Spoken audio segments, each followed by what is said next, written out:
What is good, y'all? Welcome back to the April. Welcome back to a brand new video, man. We are here. We are back. Honestly, guys, this is like one of the lowest points of our season. I'm not gonna lie. Our season has been full of like ups and downs. It's not been like consistent. Like you never know what you're gonna get from this team. That's the most frustrating part. When you think they're gonna win, they lose. When you think they're gonna lose, they win. It's like, bro, this team is the most inconsistent team in basketball, and just lost tonight against the Pelicans team without Brandon Ingram. And people will be like, oh man, we didn't have XYZ. I don't really care, bro. This Pelicans team was also shorthanded. I believe we had more days of rest. I believe they were on a back-to-back. They were playing against Orlando literally last night where Brandon Ingram got hurt. They had a short turnaround. We had, I think, 2 days of rest. And we absolutely came out and laid an egg. It was terrible from the start. And you know what the worst part is? You got bums like Najee Marshall on Twitter talking about, oh, what did he say? Talking about Jimmy Butler, bro. You got guys like him, Najee Marshall, who averages like 5 points a game, and he's out here talking trash. That's how you know this team is cooked. Our team is literally in trouble, bro. There's no other way to put it. We are. Well, this is so bad, and I don't even want to like start and be like, oh man, this team, they need to blow it up, this, that, because you know the Heat, they'll come out in the play-in and they might win a game and they might go to the playoffs and make a run. But we all know that this team is not going to win a championship, regardless of what run they might make in the playoffs, which I think is still unlikely. I'm not even gonna lie. I think it's very, very unrealistic to expect the Heat to go out in the playoffs or in the play-in and do the same thing, repeat the same thing they did last year. Last year, which, I mean, I'm not saying it can't happen. The season is very similar to last year's season, where the injuries are piling up, the three-point shot is not falling, and they're looking like they're going to be in the play-in. Multiple opportunities we had tonight to get into the playoffs, to get into the 6th seed, man. And every time we have an opportunity to get into the 6th seed, or the 5th seed, or the 4th seed even, we just let it slip. We're currently the 7th seed. If Indiana loses to Golden State, which they currently are, and if Philadelphia loses to LA, which they probably will, we leapfrog them and we become the 6th seed. But whenever this team has an opportunity to get positioning in the standings, they come out and absolutely just lay an egg. And it doesn't make sense to me. The Cleveland game. If you look at the energy, the effort levels for the Cleveland game as opposed to this game, oh my gosh, man, it was light and day. And I don't know why. I don't know whether it's when the Heat are shorthanded or when they're playing without a bunch of people, because we were missing guys tonight, but we were missing a lot more guys against Cleveland, including Bam. In those type of games, the Heat seem to thrive, but in the games that they're supposed to win, like tonight, they come out and show us exactly what they are. A very inconsistent basketball team, which you don't know what you're going to get, which can be a good thing, but can also be a really bad thing. Because you want a team that is consistent, that you know, okay, night in, night out, at least we'll get this from the Heat. And it used to be that even if the shots were not falling, you used to get the effort. I mean, we talk about the Heat culture, this, that. I don't even want to hear anybody talk about that culture nonsense right now, because they're not living by it.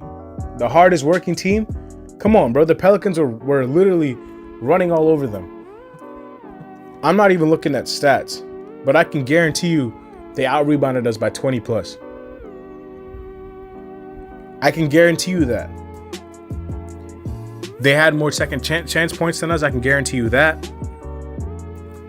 And those are the hustle stats that even if this team shoots badly from the three or from the field or from the line, you expect this team who prides themselves on their so-called culture, you expect this team to win these stats, these categories. Like, oh my God, no matter what happens, I know we're going to hustle. I know we're going to show heart. I know we're going to fight. I know we're going to be gritty. But the fact of the matter is, you haven't seen that from this team consistently this year.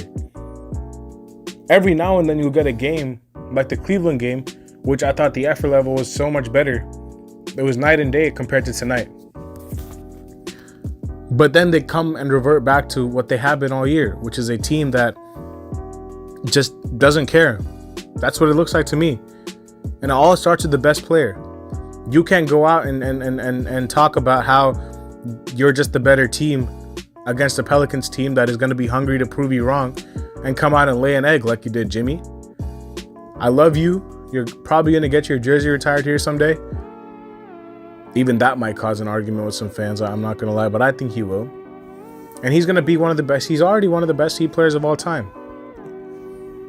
But 17 points, 5 for 12. I mean, he only took 12 shots. Only got to the line 7 times.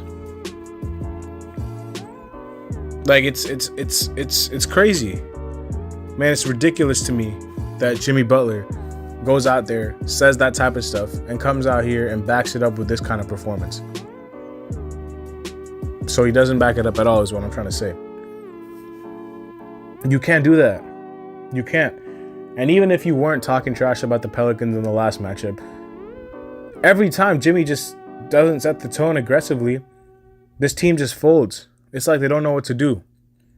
It's like they need this guy to be aggressive. I'm not saying Jimmy has to go out and put 30 up, but you can't get me 20. You can't get to the line more than 10 times at least, because that's what you have been doing majority of your time in a Heat uniform. You can't lock in defensively. I mean, he takes these games off, and I understand he has to do that for the playoffs.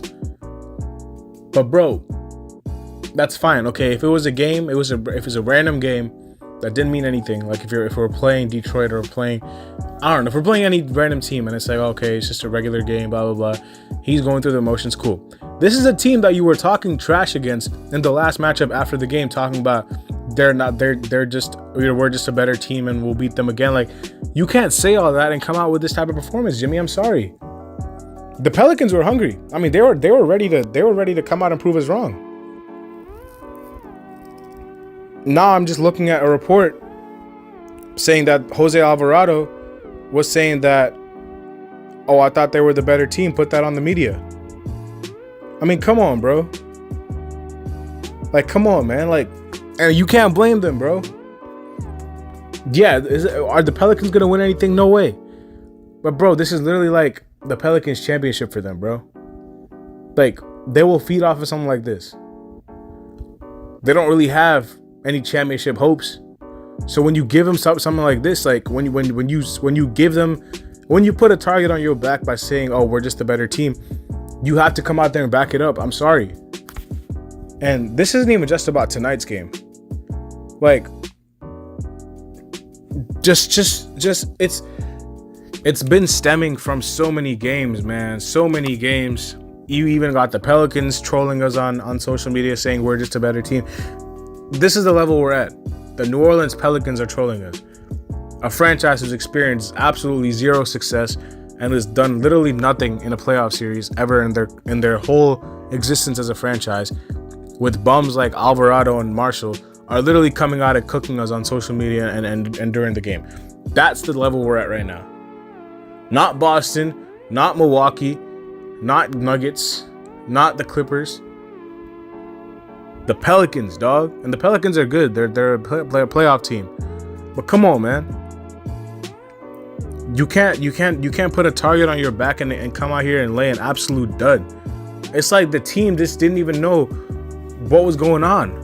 Spoelstra itself set the tone with his demeanor at the pregame press conference. He was like, bro, that doesn't mean anything. It's just another game. Willie Green came out and was like, this is added motivation for us because of what happened last time. You could already see the two mindset differences there. The Pelicans were coming out trying to prove us wrong. The Heat were going through the motions. That's literally what it was. Now, does this game like with the Pelicans mean anything in the grand scheme of things? No, because this is we're not going to be playing them. We're not going to be playing them again this year because they're not going to make it to the finals or anywhere near that, and probably neither are we. So we played them twice.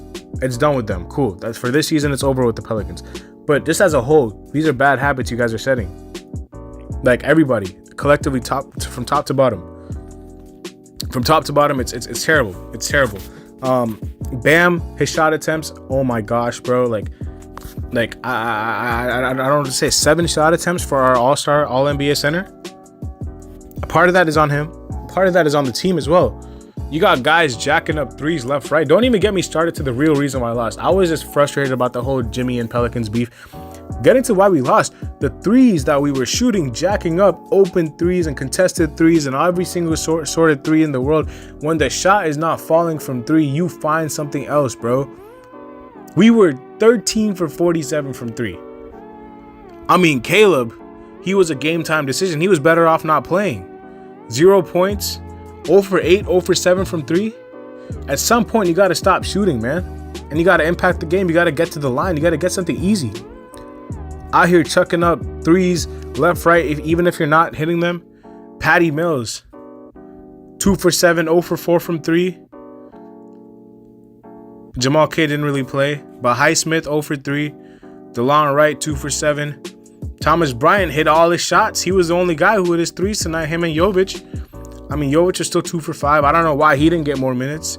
Rozier, 5 for 14. Swider was hitting his threes at least. He was 4 for 6 from 3. Jimmy missed all his threes. Jaime missed 4 threes. He was 1 for 5. About Jaime, I understand there's gonna be a big discourse about Jaime. Oh, this, like he's not what we thought he was. Bro, Jaime Jaquez is a rookie. He was the 18th overall pick. He's had a good rookie season. He's gonna have ups and downs. He's the one player that I'm literally him and Jovic. They are exempt from any criticism for me for this season. Jovic is literally just getting his feet wet. I thought he had a good game tonight when he was playing. He set the tone early. Jaime has had a solid rookie year. He's not been amazing. He obviously cooled off after the injury, but that's expected, bro. This guy's an 18th overall pick, okay, and he's averaging double figures for us. So I have no problem with Jaime Jaquez and his game. You know, he's gonna have his ups and downs. Yeah, like you can't really slander a rookie, man. Come on, he's not the reason why we're losing. It starts with the stars. It starts with Jimmy, Bam, Terry, and they were all terrible tonight. The team as a whole was so bad from three, and I don't know, for a team that runs as much zone as the Heat, I mean, you would expect this team to know how to play against the zone.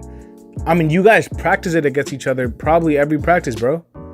I bet you damn near every practice their one lineup is running zone against another lineup to practice the zone. So if you're seeing that lineup in practice every day because you're prepared to run it during the game, how do you not know how to beat a zone? It doesn't make any sense to me. And I don't want to blame Spo, but you got to look at the coach for that. How does a team who runs zone the most in the NBA not know how to play against the zone? It's very simple. You get the ball to the middle of the zone. You have a guy in there in the middle of the zone. He gets the ball, and then that's a sweet spot. Either he has a wide open mid-range jump shot, or more than likely 90% of the time he's gonna draw help, and it's gonna leave an open guy wherever, and it's gonna force rotations, and it's going to leave guys open. And one of the biggest advantages of playing against the zone is the fact that you're able to get second chance opportunities. And clearly none of these guys got the memo. For the amount of times that they played a zone, I would expect them to know how to play against one. Because it's the same thing. You're just switching sides. You're on offense instead of defense. You should know what to do. And that's on the coach. That is on Spo. I'm afraid to say it. I don't really want to throw shots at Spo because I think he's the best. But that is on him. The fact that they were so unprepared for a zone defense, which is exactly what they run more than anybody in the NBA. The Heat run the zone defense more than anybody in the NBA. And somehow they're so shocked when they're playing against one, like they've never seen one before. That was the most puzzling thing to me. We absolutely can't win without our shooters, man. Without Duncan and Tyler, this team is non-existent offensively. And I don't know. I mean, I guess the reason we were chucking up threes is because the Pelicans were literally daring us to shoot. It was a good game plan from the Pelicans, man. They came out and won this game. You have to give credit to them. I mean, I was talking trash about them earlier, but all respect to them. They came out and won this game like they were supposed to. They won this game. They had a really good game plan. They were like, okay, the Heat are playing without their two best shooters. We're going to pack the paint and we're going to force them to shoot threes. And that's exactly what they did. No Duncan, no Tyler. They made us shoot the three ball. And it worked at the beginning when Jovic hit his 2 threes. But after that, we reverted back to what we are our means from the 3-point line. You know, nobody really in that lineup is an efficient catch and shoot shooter besides Jovic. That's it. So the Pelicans came out with an incredible game plan, and Spoelstra got outcoached tonight. I must say it. Willie Green came and outcoached him because that game plan by him was very, very flawless. There was a reason they won that game, because they dared us to shoot threes every single time, because they knew the same thing as we knew. We didn't have our shooters out there. So some could say this is an excuse because we didn't have our shooters out there, but you still have to find another way to win. I mean, they were playing with a shorthanded team. Even though they were packing the paint. When they were playing the zone defense, we can still very easily exploit that by doing exactly what I said we were supposed to do a couple minutes ago when I was talking about how to break down that defense. But the Pelicans deserve that win. They have all the right to talk all their trash on social media if they want to. I mean, none of us can really say anything. We started it, and Jimmy started it by saying what he said in the locker room against New Orleans when we played them after the All-Star break. And now we play them again, and we absolutely underperform, lay an absolute egg, don't show up. And they came out and responded. And they have, I mean, as much as I don't like it, they have every right to do that, bro. Because we came out and we didn't back up what we said. And they came out and proved us wrong. We just got to take that on the chin and move on. We just have to. The last thing I'm going to say is, I don't know when this team is going to get healthy, but it's a real concern now. It's really concerning. I don't know what's going on back there in the medical department. I don't know what's going on with this team. I don't know if the whole Heat culture thing, because I remember Andre Iguodala was talking about it on JJ Redick's podcast. Andre Iguodala was like, Heat culture and all, it's real. It's really it's good because we work really hard. We work harder than any other team in the league, but that can sometimes take a toll on these guys' bodies. And I mean, you're seeing it. I don't know if that's the exact reason, but I mean, it's no coincidence that for back-to-back years, we have the most injured team of the NBA. Like, by far. And I guess some of these incidents are just freak incidents. Like, I understand like the Tyler ones, and the Tyler Hero injury was, he's missed a lot of time because of freak injuries and not normal injuries, but Bam has missed time because of knick-knack injuries. Duncan with his back injury has missed time. Kevin Love has missed time. Like, their bodies are just, this whole philosophy that we're imposing on these players is just taking a toll on their bodies, is what my hypothesis is. Because there's no way, I mean, there has to be a reason why this team is so depleted every single game. Like, no matter what I want to say about how he performed, the biggest help would be for our guys to get healthy, because then we would actually know what this team is. If they underperform when they're healthy, then you can start talking about blowing it up. But as much as I want to do that right now, as much as I want to talk about how they shouldn't bring this core back next season and how the season is over and stuff like that, I can't say that because I haven't seen this team fully healthy in so long, man. It's been so long since I've seen this team fully healthy. And yes, I understand some of these incidents are freak incidents. The Josh Richardson one was a freak incident. But I don't know if it's luck. I don't know if it's because they're getting overworked. I don't know what the case is. But there is something behind the fact that back-to-back seasons in a row, you have the same team with the most injuries, the most starting lineups used. It's not a coincidence to me. I think there's something behind it, and I really hope they figure out what it is, because it's frustrating. Because I can't really judge this team. I can point out all the stuff that went bad tonight, but like I said before, without seeing this team at full strength, it is very hard to predict exactly what they're going to do. Because they could come out and play extremely well when they're fully healthy, and all of this could be just for nothing.